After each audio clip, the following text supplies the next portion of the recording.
ఓం సాయిరామ్. ఆ సాయినాథుని ఆశీర్వాదంతో ప్రతి ఒక్కరూ కూడా ఆనందంగా, ఆరోగ్యంగా, అష్టైశ్వర్యాలతో ఉండాలని మనస్ఫూర్తిగా కోరుకుంటున్నానండి. అనంతకోటి బ్రహ్మాండ నాయక రాజాదిరాజ యోగిరాజ పరబ్రహ్మ శ్రీ సచ్చిదానంద సద్గురు సాయినాథ్ మహారాజ్కి జై. మీలో చాలామంది చాలా రకాల సమస్యలతోటి, బాధలతోటి ఎవరికి చెప్పుకుంటే మాకు పరిష్కారం దొరుకుతుంది అని చెప్పి ఆందోళనలో ఉండి ఉంటారు కదా. అటువంటి వారి కోసమే బాబాగారి ఆశీర్వాదంతో స్వయంగా బాబాగారే మనకి దారి చూపుతూ శ్రీ షిరిడి సాయిబాబా ఆశీస్సులతో జాతకం చెప్తారండి. చాలా బాగా చెప్తారు. ఫోన్ ద్వారానే మీకు పరిష్కారం అనేది దొరుకుతుంది. ఎటువంటి సమస్యకైనా పరిష్కారం ఖచ్చితంగా తెలియజేస్తారు. ఎంత కష్టపడినా కూడా డబ్బు చేతిలో నిలవట్లేదా? అయితే ఒక్కసారి గురువుగారిని సంప్రదించండి. గురువుగారి పేరు సుబ్రహ్మణ్యం రాజు గారు. ప్రేమ, పెళ్లి, భార్యాభర్తల సమస్యలు, స్త్రీ పురుష వశీకరణము, చెడు గ్రహ ప్రయోగాలకు నివారణ, దృష్టి దోషాలకి పరిష్కారము, ప్రతి ఒక్కటి కూడా గురువుగారు మీకు పరిష్కారాన్ని తెలియజేస్తారు. గురువుగారి ఫోన్ నెంబర్ 9908224144. తప్పకుండా ఒకసారి గురువుగారిని మీరు సంప్రదించి మీ సమస్యలకి పరిష్కారాన్ని తెలుసుకోండి. చాలా నమ్మకమైన వ్యక్తి అండి. చాలా నమ్మకంగా చెప్తున్నాను అంటే మీరు అర్థం చేసుకోవచ్చు. గురువుగారి దగ్గర ఈ పాటికే ఎంతోమంది వారి సమస్యలకి పరిష్కారం తెలుసుకొని ఇప్పుడు సంతోషంగా ఉంటున్నారు. ఈరోజు బాబాగారు మన కోసం అందించిన సందేశం ఏంటి అంటే, తల్లి నీకోసం ఒక మంచి శుభవార్తను తెచ్చాను తల్లి, ఇప్పుడే ఒంటరిగా వినమని బాబాగారైతే అంటున్నారండి. మరి బాబాగారు మనతో ఏం చెప్పాలి అనుకుంటున్నారో తెలుసుకోవాలి అంటే వీడియోని చివరి వరకు స్కిప్ చేయకుండా చూడండి. అలాగే మన ఛానల్ని ఫస్ట్ టైం చూస్తున్న వారు సబ్స్క్రైబ్ చేసుకుని పక్కనున్న బెల్ ఐకాన్ని క్లిక్ చేయడం అస్సలు మర్చిపోద్దండి. ఇక బాబాగారు అందించిన సందేశం గురించి చూస్తే, తల్లి నీ మనసులో చాలా ఆవేదన ఉంది. ఈ సాయి ఆశీస్సులు నీకు అంది నీ కష్టాలన్నీ తొలగిపోవాలి అని నువ్వు ఎంతగానో పరితపిస్తున్నావు. ఈరోజు ఈ విషయాలన్నీ స్వయంగా నేను చెప్పడానికి నీ ముందుకు వచ్చాను. నేను నీ కోసం వచ్చాను కాబట్టి నిర్లక్ష్యం చేయకుండా ఈ సాయి తండ్రి మాట ఒక్కసారి ఆలకించి విను. ఇక అమితంగా ప్రేమించే వారిలో నీ బాబా నేను ఎప్పుడూ కూడా ముందే ఉంటాను కదా. ఈ విషయం నువ్వు మర్చిపోవద్దు. నీకు నేను ఎంత ఇష్టమో నా బిడ్డవైనా, నా భక్తునివైనా నువ్వు కూడా నాకు అంతే ఇష్టం. అమ్మా, నా ప్రియమైన భక్తునివి, నా ప్రియమైన బిడ్డవి. నీకు నాకు మధ్య ఈ చిరుకోపాలు సహజమే. నేను నీ కోరికలు తీర్చలేదు, నీ ఆవేదన వినలేదు అని నువ్వు కొంచెం నా మీద మొహమాటంగా, కొంచెం కోపంగా కూడా ఉన్నావులే. కానీ ఈ సాయి తండ్రి ఎప్పుడూ కూడా నీకోసం మంచిగా ఆలోచిస్తారు. మంచిగా ఉండేలా దీవిస్తాను. ఎందుకు అలా ఉండడం? నిర్లక్ష్యంగా ఉండిపోతున్నావు తల్లి. ఈ సందేశాలను, నీ బాబా వాకులను విని అలాగే ఎప్పటిలానే ఉంటున్నావు. నీలో ధైర్యాన్ని మాత్రం కూడగట్టుకోవడం లేదు. ఎందుకు నువ్వు బయట అలా ప్రవర్తిస్తున్నావు? అసలు నీ బాబా చెప్పేటటువంటి సందేశాలు నీకు నచ్చడం లేదా? లేకపోతే నమ్మకం లేదా? చెప్పమ్మా, నీ బాధ గురించి ఎందుకు అంత చింత? నీ కోరిక, నీ సమస్య తీరలేదని నా పైన అలిగి మారం చేస్తున్నావు కదా. అందుకే ఇప్పుడు అసలు మార్గం చెబుతాను విను.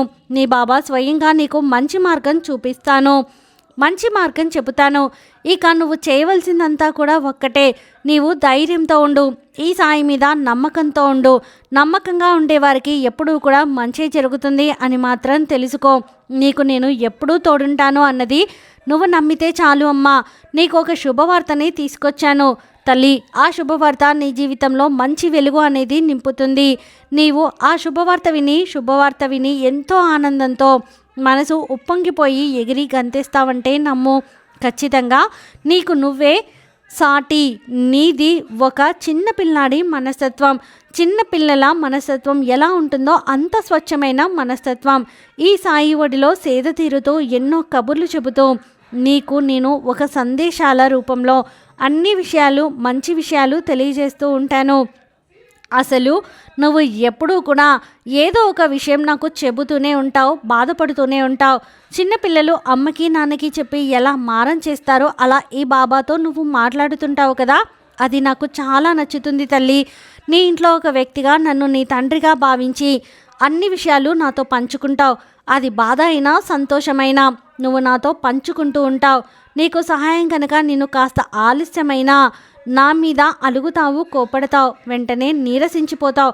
బాబా లేడు, నాకు అసలు ఏమీ చేయడు, నేను ముఖ్యం కాదు అని నా మీద నువ్వు మారం చేసి అలుగుతావు. ఇదంతా కూడా నాకు చాలా నవ్వు వస్తుంది తల్లి. నా ప్రియమైన బిడ్డ నా మీద ఎంత హక్కు ఉంటేనే కదా ఇలా మారం చేస్తుంది అని నాకు చాలా ఆనందంగా ఉంటుంది. తల్లి, ఇన్ని కష్టాలు నాకు ఎందుకు అని నువ్వు చాలా నీరసించిపోయి ఈ బాబా మీద నిందలు వేస్తూ ఉంటావు కదా, అలా ఉండకు. అలిగి కూర్చోవద్దు. కాస్త ఆలస్యమైతే చాలు. ఇంకా అసలు నాపై ఎందుకు నీకు అంత కోపమో అర్థం కావట్లేదు. చూడు తల్లి, లోకంలో నువ్వు కొన్ని విషయాలు తెలుసుకోవాలి. ఈ ప్రపంచంలో ఒక బంధం మరొక బంధానికి శాశ్వతం కాదు. ఒక మనిషి ఇంకొక మనిషికి శాశ్వతం కాదు. మన కష్టాలు శాశ్వతం కాదు. సంతోషాలు శాశ్వతం కాదు. మనం తింటున్న ఆహారం కూడా శాశ్వతం కాదు. నివసించే గూడు కూడా కాదమ్మా. ఏది శాశ్వతం కాదు. అలాగే సంపాదించిన డబ్బు ఎప్పటికీ అసలు శాశ్వతం కాదు. మనం బ్రతుకుతున్నటువంటి ఈ జీవే శాశ్వతం కాదు. ఆ విషయం నీకు కూడా తెలుసు కదా.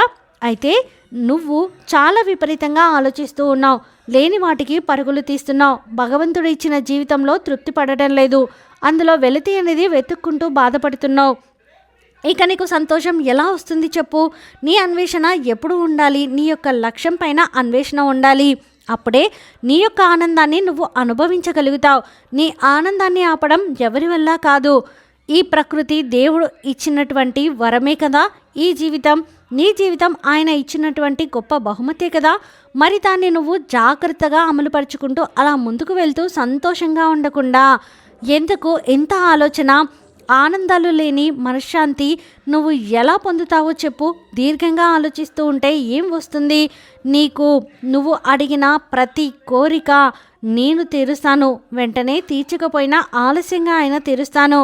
నీకు ఎప్పుడు చేరాలో అప్పుడు ఖచ్చితంగా తీరుస్తాను. నువ్వు అడగగానే నిమిషాల్లో నీ కోరికను, నీ సమస్యను నిన్ను బయటపడేస్తే ఈ బాబా నీకు మేలు చేసినట్లు భావించి ఇంకాస్త దగ్గర అవుతావేమో. నువ్వు నన్ను ప్రేమిస్తూ ఉంటావు, కానీ ఆలస్యమైతే నా మీద కోపడతావా తల్లి? కోరికలు తీరుతాయి కానీ సరైన సమయానికి తీరుతాయి. నీకు మంచి సమయం, అది శాశ్వత ఆనందం ఇచ్చేటప్పుడే నేను ఆనందిస్తాను. నువ్వు అనుభవించేటటువంటి కష్టం అది తొలగిపోయి సంతోషం రావచ్చు. రేపు అనుభవిస్తున్నటువంటి సంతోషం తప్పకుండా ఏదో ఒక రోజున కష్టాల పాలవ్వచ్చు. కాబట్టి కష్ట సుఖాలు సమానంగా స్వీకరించు. అతిగా ఎందుకు ఆలోచిస్తున్నావు? నీ మనసులో ఉన్నటువంటి ప్రశ్నలన్నిటికీ సమాధానం కావాలని చెప్పి నన్ను అడుగుతున్నావు కదా. నీ జీవితాన్ని ప్రశాంతంగా ఆనందంగా జీవించాలని చెప్పి కలలు కంటున్నావు.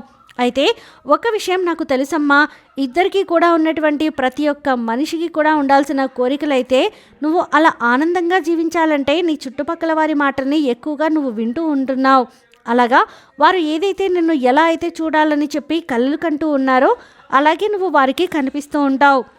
అంటే వారు నిన్ను చాలా రకాలుగా అవమానపరిచి కృంగదీసి నిన్ను నలుగురిలో కూడా అవమానపరిచి నిన్ను బాధలో ఉంటే చూడాలని చెప్పి కలలు కంటున్నారేమో. నువ్వు సహకారం చేస్తూ ఉంటావు. ఇలా ఏంటి నీ బాబా నువ్వు మాట్లాడుతున్నావు అని చెప్పి నువ్వు అనుకోవచ్చు. నిజం చెప్పాలంటే ఒక్క మాటను జాగ్రత్తగా విను. నువ్వు అందరిలా కాదు, చాలా అంటే చాలా రకాలుగా మంచివాడివి. ఎందుకంటే నేటి సమాజంలో ప్రతి ఒక్కరూ కూడా వారి అవసరానికి ఏదో ఒక తోడు వెతుక్కోవడం, లేదంటే వారి అవసరం కోసం ఒక కొత్త వ్యక్తితో మాట్లాడాలని చెప్పి ప్రయత్నించడం, కేవలం వారి అవసరం కోసమే కొంతమంది బాధలో ఉన్నప్పటికీ కూడా వారి దగ్గరకు వెళ్ళి వారిని మరింత ఎక్కువగా బాధ పెడుతూ రకరకాల సమస్యల గురించి రకరకాల ప్రశ్నలను వారిని వేయడం, ఇటువంటివన్నీ కూడా చేస్తూ ఉంటారు. కానీ నువ్వు మాత్రం చాలా రకాలుగా చెప్పాలంటే అందరితో పోల్చుకుంటూ ఉన్నావు. నువ్వు జీవితాన్ని చాలా ప్రశాంతంగా అనుభవిస్తున్నావు. అలాగే అనుభవించాలని చెప్పి నువ్వు కోరుకుంటూ ఉన్నావు. నీ వల్ల కానీ నీ కుటుంబం వల్ల కానీ తెలిసి తెలియక ఎక్కడా కానీ ఏ దోషం కూడా ఉండదు. నువ్వు బాగుండాలని చెప్పి అందరూ అనుకుంటారు. ఎవరిని కూడా నీ మాటలతో కానీ నీ యొక్క చేష్టలతో కానీ నొప్పించవు. ప్రతి ఒక్కరిని కూడా సంతోషపరచాలని చెప్పి అనుకోవద్దు. ఎందుకంటే మనం మనలో చూసుకుంటూ ఉంటాం. అది ప్రతి ఒక్క మనిషి నీ మాటల వల్ల నీ చేష్టల వల్ల సంతోషంగా ఉండాలని చెప్పి అనుకోవద్దు. ఎందుకంటే అలా అందరినీ కూడా నువ్వు సంతోష పెట్టడం అనేది జరగదు. ఎవరు కూడా ప్రతి ఒక్క విషయానికి సంతృప్తి పడరు. కాబట్టి అందుకే అలాగే నీ మాట ఒకరు మంచిగా తీసుకోవచ్చు, ఇంకొకరు చెడుగా తీసుకోవచ్చు. కాబట్టి అనవసరంగా నువ్వు ఎవరిని కూడా ఏది అడగకుండా సలహాలు ఇవ్వద్దు.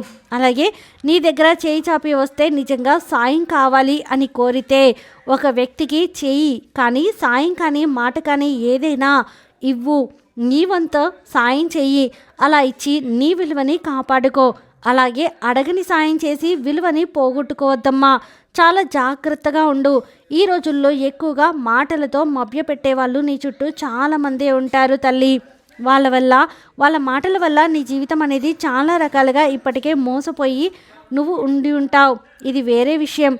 చెప్పాలన్నా కూడా నాకు చాలా బాధగా ఉందమ్మా. కాబట్టి మంచి పనులు చేస్తూ ఉంటావు, మంచి అలవాటు అనేది చేసుకో. నీకు మంచి చేయకుండా ఎప్పుడైనా ఉంటానని ఎలా అనుకుంటావో చెప్పు. నువ్వు సంతోషంగా ఉండాలనేది నీ సాయి తండ్రి కోరిక.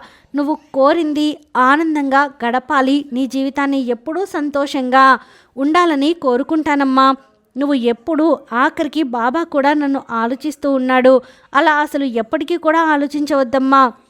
నేను ఎప్పుడూ కూడా నీ గురించి ఆలోచిస్తూనే ఉంటాను. నీకు కావలసింది, నువ్వు కోరింది ఏంటి అనేది నాకు తెలుసు. అది తప్పకుండా నీకు అందిస్తాను. ఎప్పుడు కావాలో, ఏ స్థితిలో కావాలో నేను నీకు దక్కేలా చేస్తాను. నువ్వు ఎదురు చూసేటటువంటి ఒక మంచి విషయాన్ని కూడా నీకు తప్పకుండా జరిపిస్తాను. అప్పటి వరకు కాస్త సహనంతో ఉండు. సహనంతో ఉన్న వారికి ఎప్పుడూ కూడా దానికి మించిన బహుమానం దొరుకుతుంది. కాబట్టి నువ్వు సహనంగా ఉండడాన్ని అలవాటు చేసుకో. శ్రద్ధ సబురితో ఉండు. ఒకరి పట్ల సహనంతో ఉండు. ఒకరికి మంచి చేయాలన్న ఆలోచనతో ఉండు. తల్లి, కాస్త ఓపికతో ఉంటే ఏ రోజుకైనా నీ మాటని అలాగే నిన్ను కాదని చెప్పు. నువ్వు ఎలాంటి వ్యతిరేకమైనటువంటి ఆలోచనలు చేస్తున్నావు అంటే చాలా దారుణమైనటువంటి ఆలోచనలు, అనుకూలమైనటువంటి ఆలోచనలు చేస్తూ ఉండు. జీవితం అనేది ఎంత సానుకూలంగా ఉంటుంది, ఆనందంగా ఉంటుంది, ఈ విషయాన్ని మర్చిపోవద్దు. కాబట్టి నువ్వు ఎప్పుడూ కూడా శ్రద్ధాసబురితో ఉండు.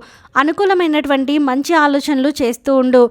రకరకాల ప్రశ్నలు నీ మనసుకు వస్తున్నటువంటి నువ్వు చాలా ప్రశాంతంగా ఉంటావు. నువ్వు కొంచెమైనా కానీ ఓపికతో తెలివితో ఆలోచిస్తే తప్పకుండా నీ మనసులో ఉన్నటువంటి ఆ గందరగోళం ఏదైతే ఉంటుందో అదంతా కూడా దూరమవుతుంది. కావున ముందు నువ్వు అసలు నీ బాబాపై ఉన్నటువంటి నమ్మకాన్ని ఎక్కువగా పెంచుకో. ఎట్టి పరిస్థితుల్లో కూడా నమ్మకాన్ని కోల్పోవద్దు. ఎందుకో తెలుసా తల్లి, మనుషులు మోసం చేస్తారేమో అని కాదు, కానీ భగవంతుడు ఎప్పటికీ మోసం చేయడు. ఇది నమ్మకం అనేది నిన్ను ముందుకు నడిపిస్తూ ఉంటుంది. నీకు ఎన్నలేనటువంటి ధైర్యాన్ని కూడగట్టేలా చేస్తుంది.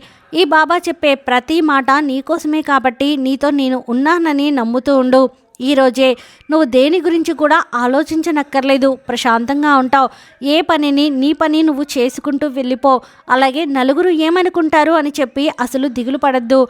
నీ బాబాపై ఉన్నటువంటి నమ్మకాన్ని నువ్వు పెంచుకో. నేను ఎప్పుడు నీతోనే ఉన్నాను అనే విషయాన్ని తప్పకుండా గుర్తుంచుకో.